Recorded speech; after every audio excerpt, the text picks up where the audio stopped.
Engines! Booms Sir Topham Hatt. We have some new helpers joining us today. The Minions. Hello, hi. Oh, what could possibly go wrong? Now, Minions, your first job is important. Do not forget it. You must tell Thomas to pick up the paint and then put coal in all of the tenders. Will you remember that? Pick up paint, put coal in the tenders. Okay, great. Percy will help move all of the tenders and Thomas will be there to help you out. Don't forget. So all of the tenders were removed from the trains, which Percy shunted towards Thomas. Pick up paint, put coal in the tenders. Pick up paint, put coal in the tenders. Pick up paint, put coal in the tenders. Percy had arrived with the tenders. Thanks, Percy. You're welcome, Thomas. Pick up paint, put coal in the tenders. Ooh! Okay, Minions, what did Sir Topham Hatt ask us to do? Pick up coal, paint the tenders. Are you sure? Yeah? Well, okay then. I'll go and get the coal.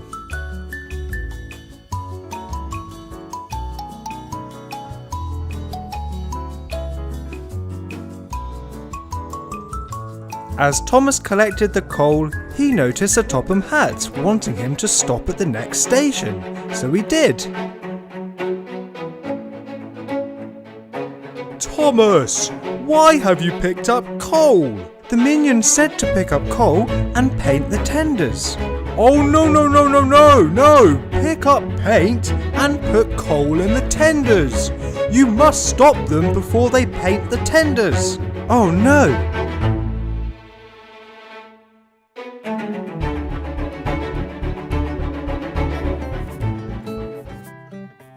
Uh-oh. Ta-da! Minions, you were meant to put coal in the tenders, not paint them. Oh yeah! You must paint them back to their original colours. Uh-oh. Okay. Can't remember the colours. Well, we can work it out through the numbers. This one belongs to engine number 4. Is the number 4 engine Ferdinand? No!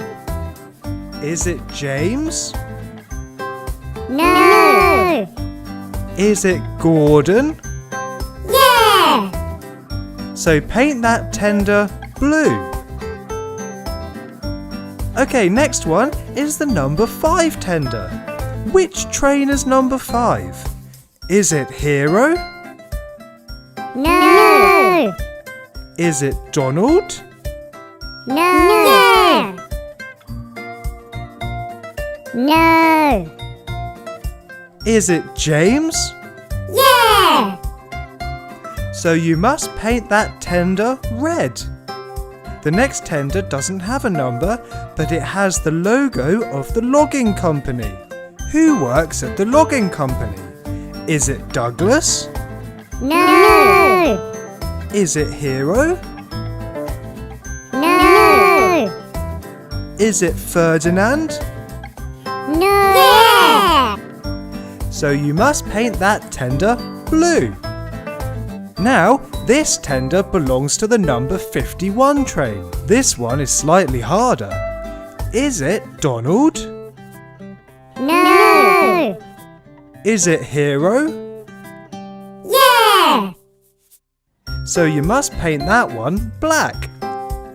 Now, which train is number 9? Is it Douglas? No? No, it's not. Is it Donald? Yeah! So paint that one black, which means the number 10 engine is Douglas. So that one is also black. Well done, Minions, we've sorted it out. Yeah! So as the Minions sorted out the tenders, Thomas picked up Sir Topham Hatt's paint and all of the engines got their tenders back. Phew, said Sir Topham Hatt. That was a close one.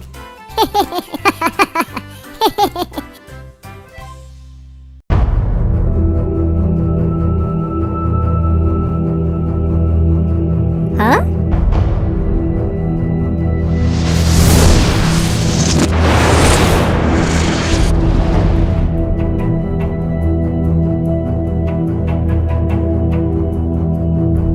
What happened? Thomas was on his way to meet Sir Topham Hatt, and he had to go through a tunnel. Wait, stop, Thomas.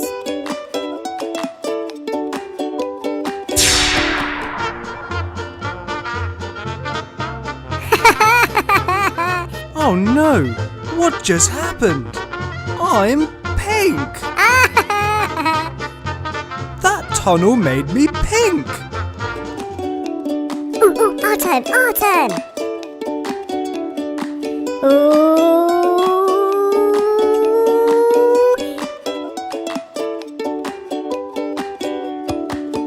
Ta-da!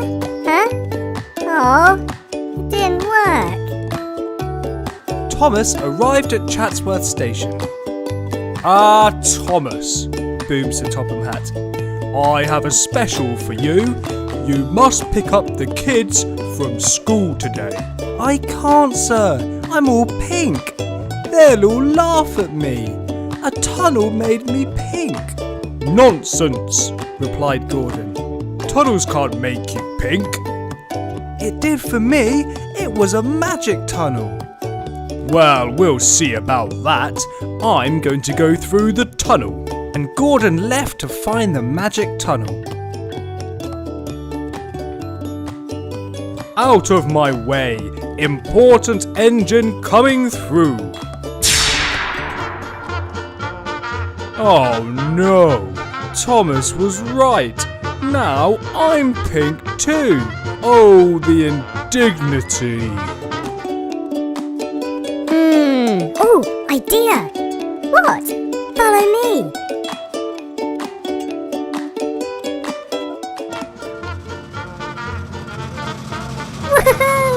Yeah!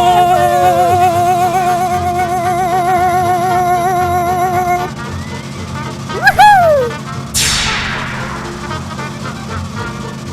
Yeah! Woohoo! Yeah! Huh? Kevin? Kevin!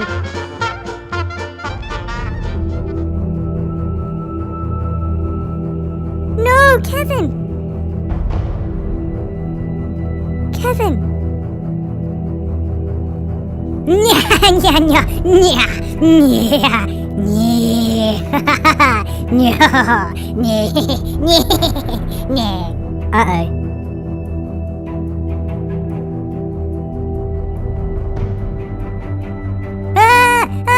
Kevin, no! Kevin! Kevin, no! Kevin, no!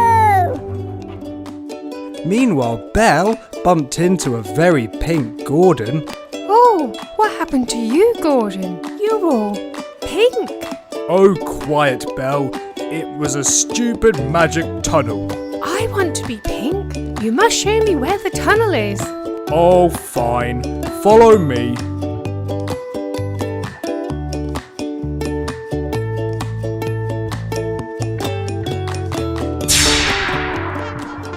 Thomas was on the other side. Oh no, not you too, Belle.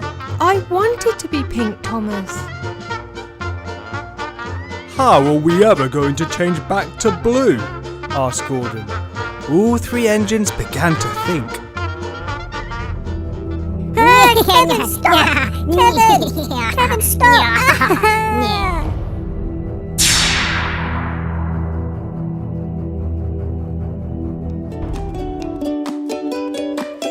Huh? Kevin! Yeah! Kevin, you're back! That's it! The minions know what to do. We must all go back through the tunnel the other way. And Belle, Gordon and Thomas all steamed back through the tunnel.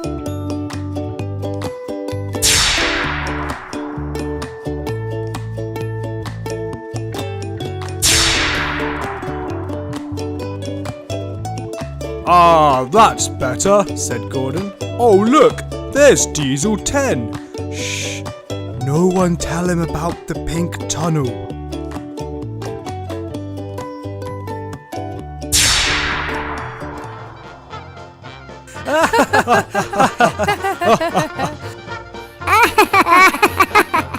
I'm sure this tunnel can be very fun after all.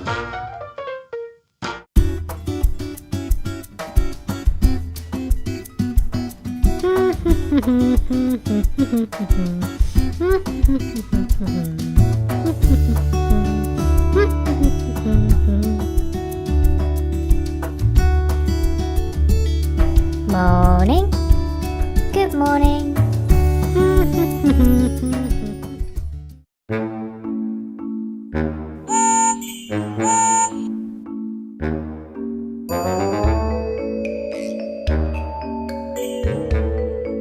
Hello, what can I get you? I am a big and strong engine. Okay, So 1 burger. it needs to be a big burger. Okay. 1 big burger. Okay.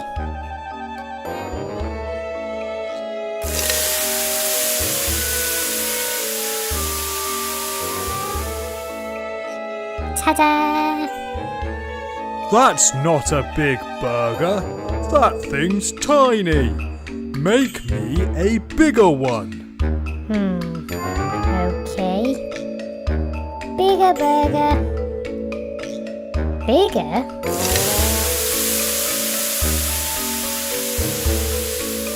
Ta-da! It's better, but that burger is still tiny. I want a huge burger. 1 huge burger. Aha!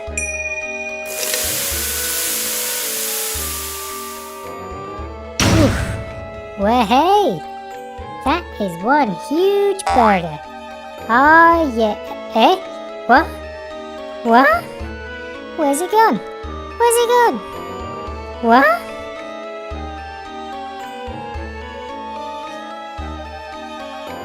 Oh, Diesel. Come back. Come back here, Diesel. Come back. Your burger will be with you shortly.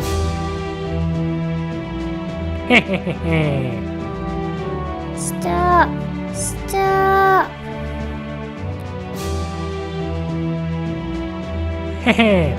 Whoops.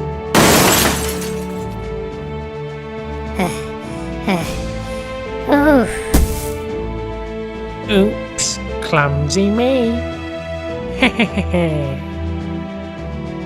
Ugh. Ugh. Oh, it's muddy. Oh. Ah, well. Huh. Oof.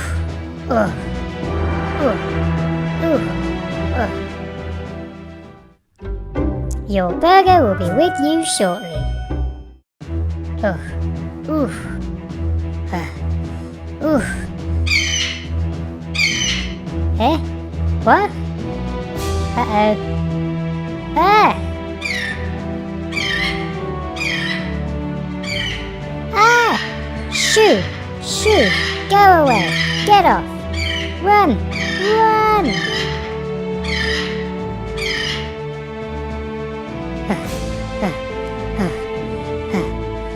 Whew.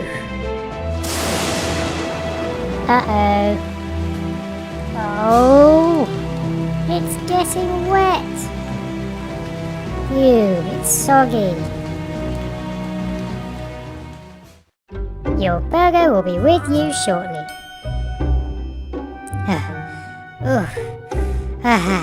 Here you go. That looks perfect. Wait a minute. It's muddy and soggy, and it looks like something has tried eating it already. Well, I've lost my appetite. Goodbye. What? Oh. Next, please. Put me down, Cranky. Put me down. Now the cargo's talking to me. Whatever next? I'd better put it down though. He let go. Thomas steamed away. He met Salty. Is Cranky all right? Said Thomas. He's acting a little, well, cranky, said Salty. Oh!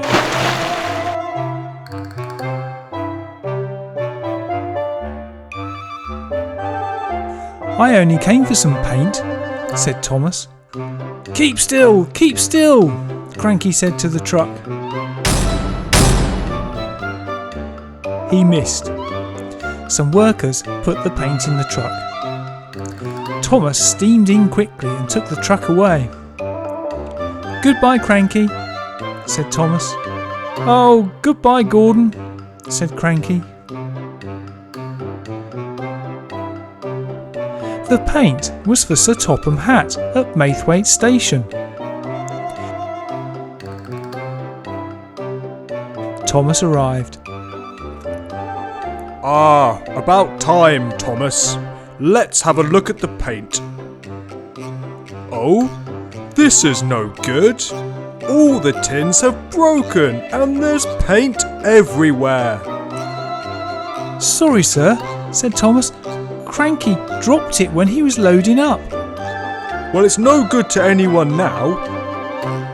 Look, it's my lunchtime soon and I've run out of fresh fruit. Can you bring some back for me, please?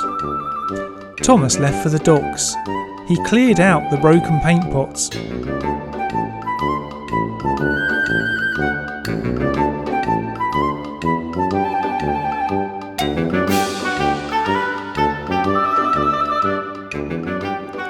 He arrived at the docks. Fresh fruit, please, Cranky, said Thomas. Coming up, James, said Cranky.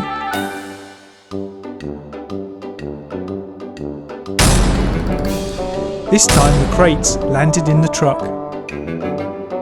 Thomas left.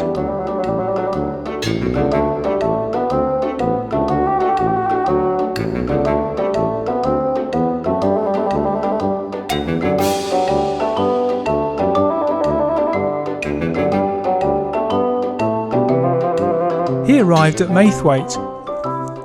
Ah, just in time for my lunch, Thomas. Wait. Can you smell fish? No, sir. Oh well, let's see the fruit. Thomas, I thought I could smell fish. You've brought me fish, not fruit. Oh, take it away. It will be too late for my lunch when you return, so can you please bring me some wood for my fire tonight? Thomas left and got rid of the fish. He was annoyed that Cranky had given him the wrong cargo.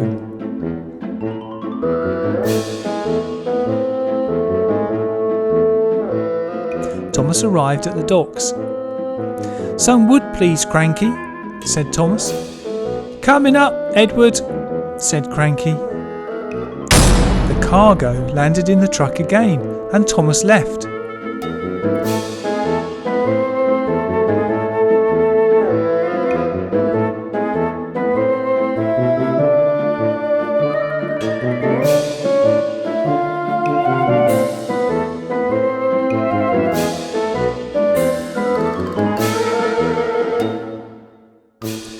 Here you are, sir, said Thomas.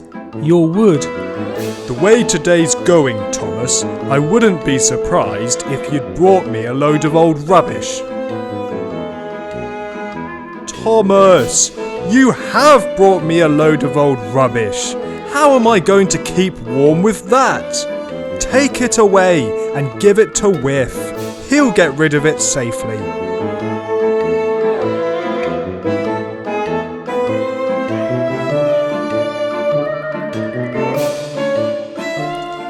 Whiff was out looking for rubbish. Thomas found him, gave him the rubbish and told him all about Cranky. "I think I know what the problem is," said Whiff. "Come on, let's go."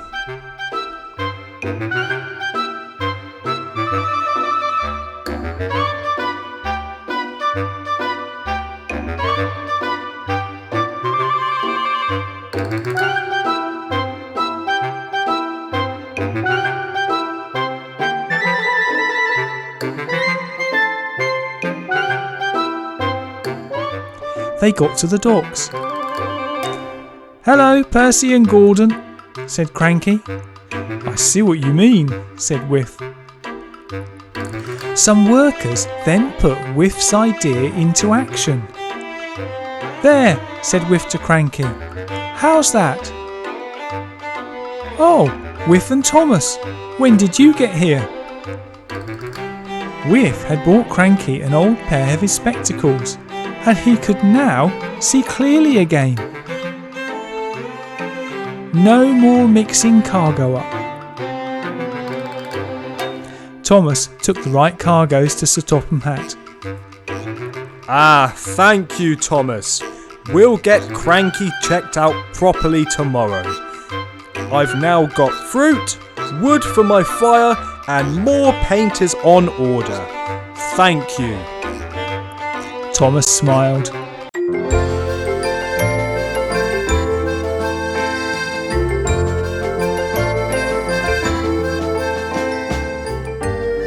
Thomas and James loved steaming around the rails in the swamp. To them, the bridges seemed like roller coasters.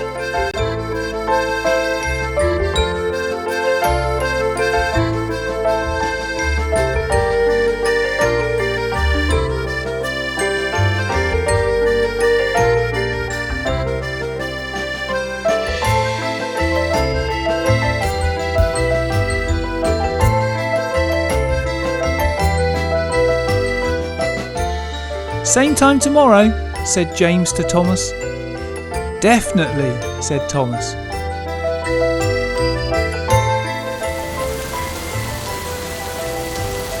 But that night it rained. It rained a lot.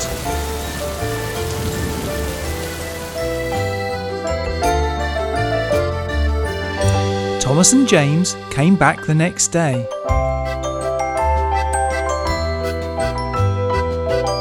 What they didn't know was that the swamp had a lot more water in it.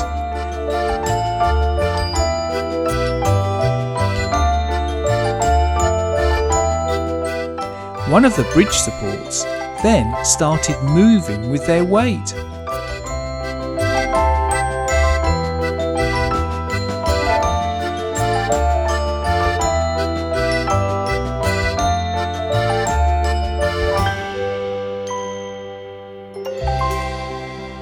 Then there was trouble.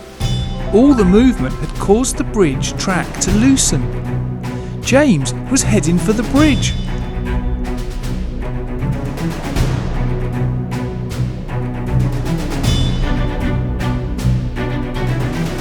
Up the slope and... James broke the track and got stuck, hanging in between the track pieces. Helpless, he couldn't move. Thomas came up to him. "Are you all right, James?" he said. "Yes," said James, "but please get me down." Thomas steamed off to get some help for his friend. He left the swamp and went to find Ryan. "Help," said James. Thomas found Ryan, who followed him back to the swamp with the breakdown crane, Jerome.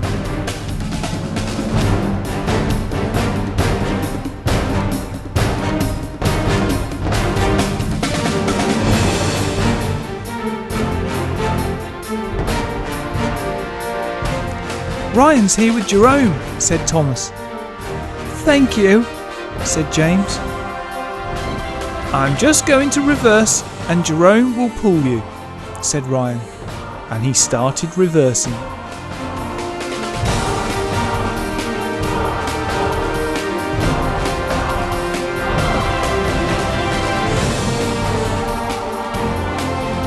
Thomas was reassuring his friend that everything was going to be all right as Jerome got into position.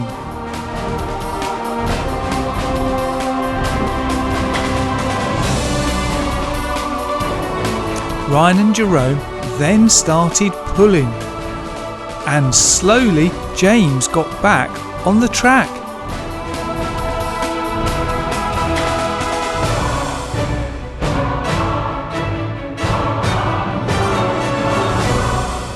Oh yes, thank you, said James.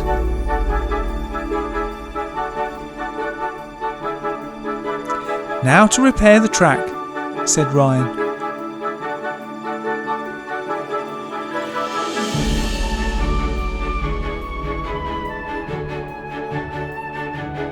James and Thomas moved back a little, and Jerome lifted the track into place. An engineer then joined the pieces together. All done, said the engineer.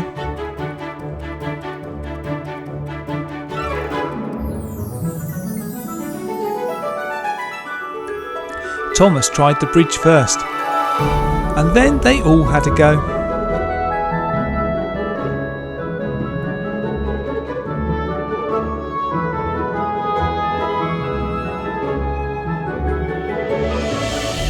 Thanks for watching our story, which used the new Trackmaster Switchback Swamp track set.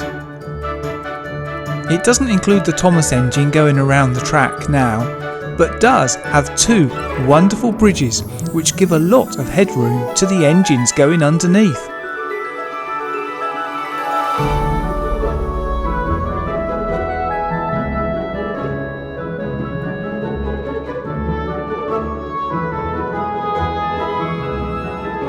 It also includes 2 points for attaching other track to.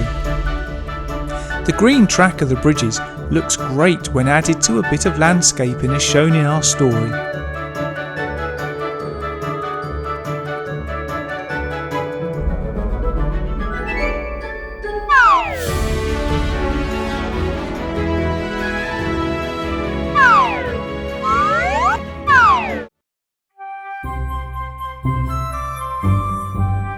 Today, a puppet show was coming to the Isle of Sodor, and all of the engines of the narrow gauge railway were very busy.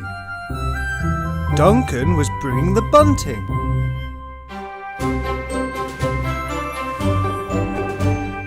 And Rusty was bringing the ice cream.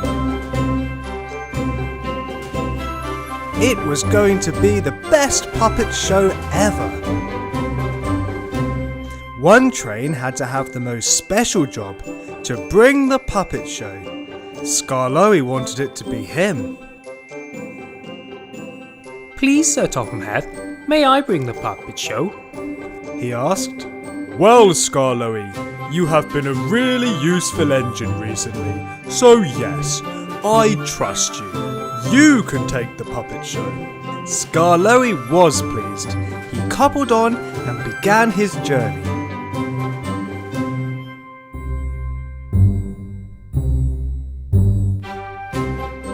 The carriages were heavy, but Skarloey chuffed and puffed with all his might. Soon he met Rheneas.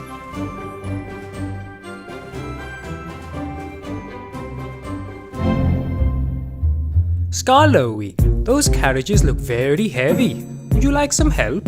Skarloey probably did need help because the carriages were very heavy, but he wanted to have this special job all to himself. No, I'm fine, thanks. I'm the strongest engine on the narrow gauge railway. No, you're not. I'm stronger than you. No, you're not. Yes, I am. Then an idea flew into Skarloey's funnel. How about we have a competition? We will both pull the puppet show from both ends and we'll see who the strongest engine is. And then the strongest engine will pull the puppet show. Good idea. So Rheneas coupled onto the end of the carriage. Ready? Skarloey asked. Yes, let's go. And both engines pulled. It was close, but both engines didn't realise that they were pulling so hard the couplings were coming loose. Suddenly, Rheneas' coupling snapped and Skarloey steamed off down the hill. Ah! It's too heavy. I can't stop. Duncan was nearby with the bunting. Look out! Shouted Skarloey, but it was too late. The bunting went everywhere, all over Skarloey. Duncan was angry, but Skarloey knew how important the puppet show was. Sorry, Duncan, He said, but I need to get the puppet show there right away. and he left Duncan. Skarloey was on his way again. However, this time, Rusty was nearby. Skarloey was going so fast, he didn't notice the points were set towards Rusty. Then there was trouble.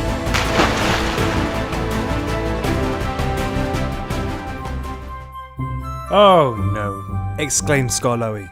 I'm sorry, Rusty, but I need to go. I need to take the puppet show right away. And Skarloey left Rusty. Once again, Skarloey was travelling so fast, he struggled to brake. Suddenly, Skarloey had crashed into the water. Oh no. He sighed. Soon, Rheneas appeared with Sir Topham Hatt. Skarloey, I am not happy with what you've done today. You have ruined Duncan's bunting, you have destroyed Rusty's ice cream, and you are now going to be late delivering the puppet show. Skarloey felt terrible, but suddenly he had an idea. Rheneas, I'm sorry for saying I didn't need your help. How about you take the puppet show instead? I have some other jobs to do. That'll be great, Skarloey.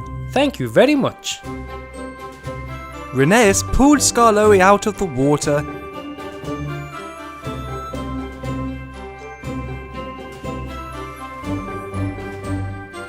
and began his journey delivering the puppet show.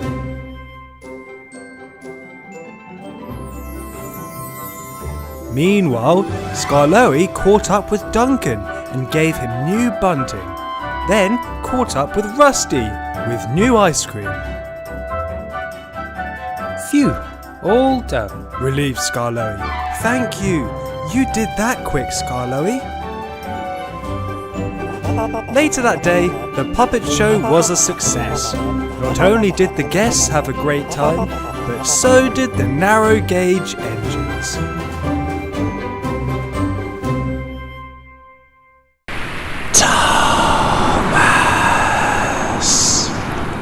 Today, Thomas had to go to the swamp and bring back 8 crates of logs.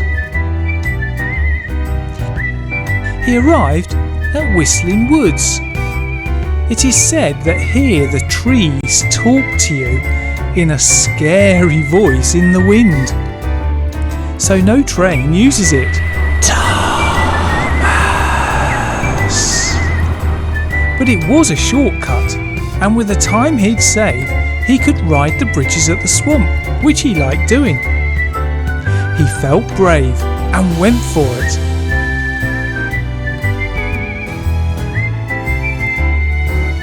That wasn't too scary. And very quick, said Thomas. Now to ride some bridges with the time I've saved.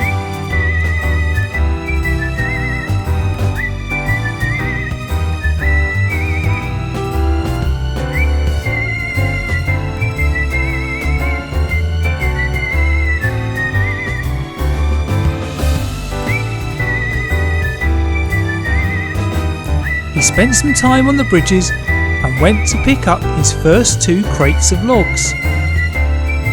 Now to return, he said.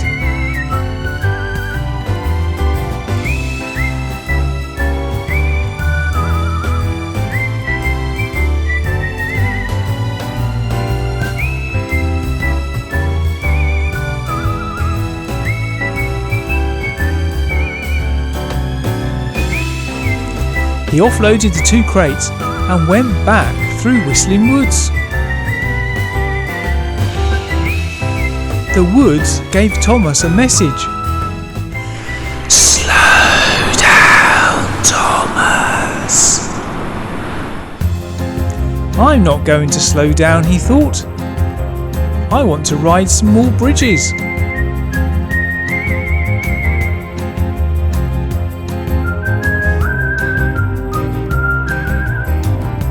He rode more bridges. He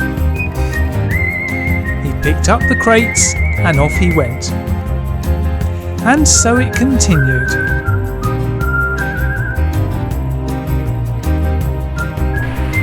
You're too fast, Thomas.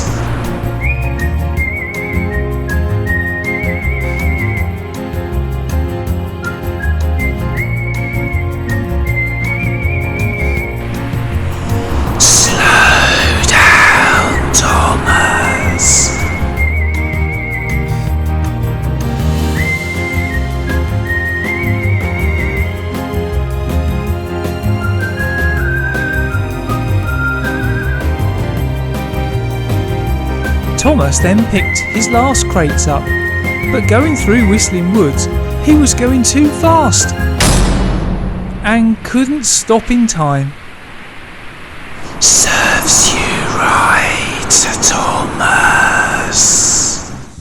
He hit a fallen tree and derailed. No one could see him from the main line. Percy was waiting for his friend.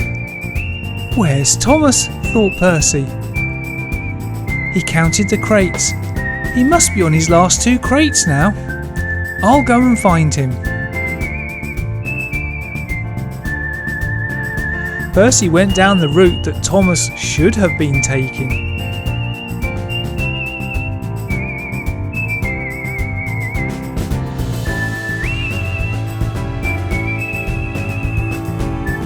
Percy got to the log pile. They were all gone, but he didn't pass Thomas on the way. I'll go back.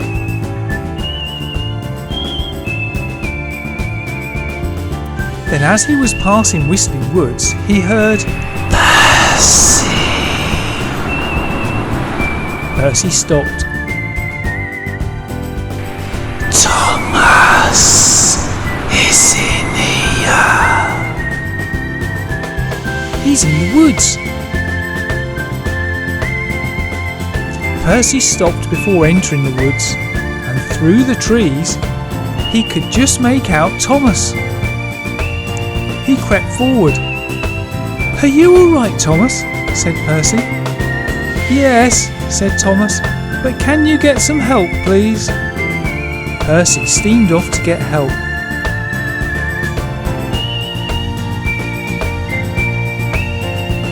He returned with Jerome. Ryan wasn't around and Percy just couldn't wait. Jerome got started. First he moved the fallen tree.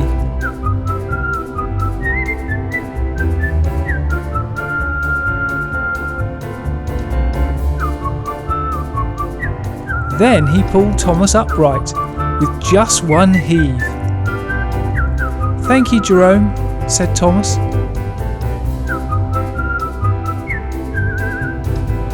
Percy took Jerome back.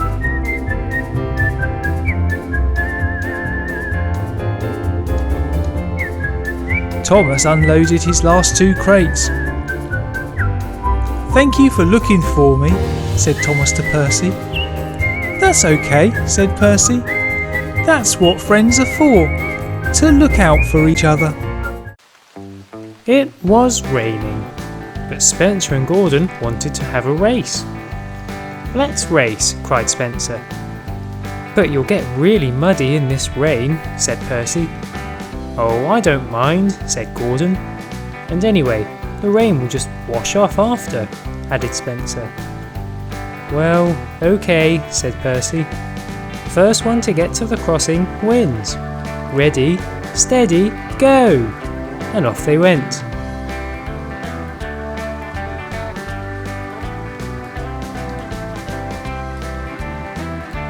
They were soon both covered in mud.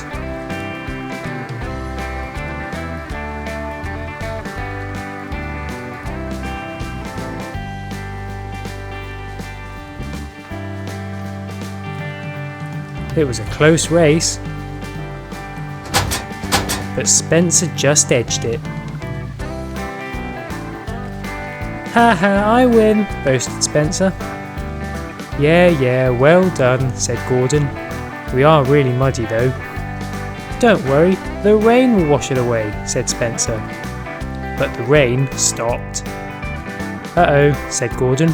"Now what?" "Let's go to the engine wash," suggested Spencer. But when they got there was a problem. The engineers were replacing it with a new one, but accidentally ordered a new shed and not a new engine wash. What about if we use a water tower and our drivers wash us?" suggested Gordon. Spencer liked this idea, but when they got there was another problem. There was no water. "Where has all the water gone?" cried Gordon. Well, to install the new engine wash, the engineers had to turn off the water. Heh, sorry about that. "What are we going to do?" asked Gordon. "I guess we'll have to travel far enough away to find a working water tower," said Spencer. "I don't think I can," said Gordon. "I don't have enough water left." I guess we can call someone to deliver us some water," suggested Spencer. So they called Duck.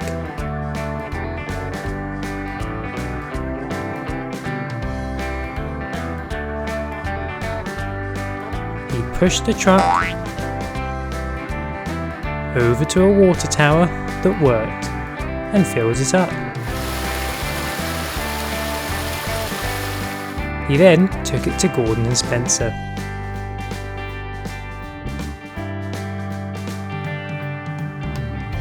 But the problem with pushing the truck was that he couldn't see where he was going.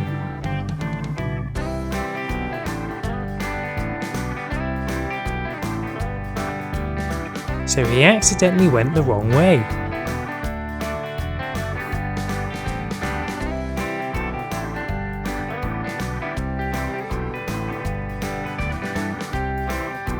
He hit a buffer. Whoops, he thought. At least no one saw that. But what he didn't realise was that he now had a foamy beard. So he reversed off and carefully made his way over to Gordon and Spencer.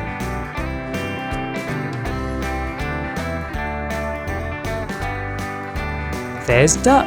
cried Gordon.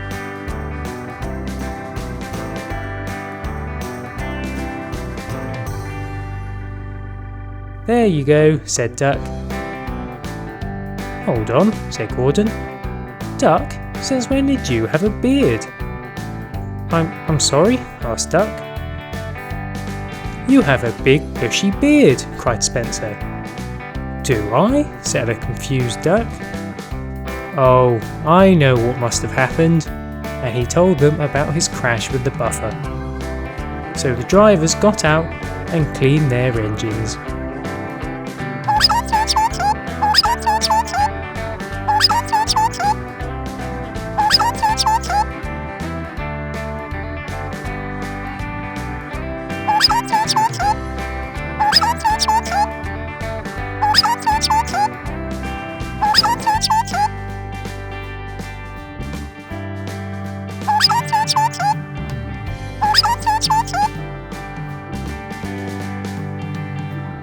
So everyone was squeaky clean.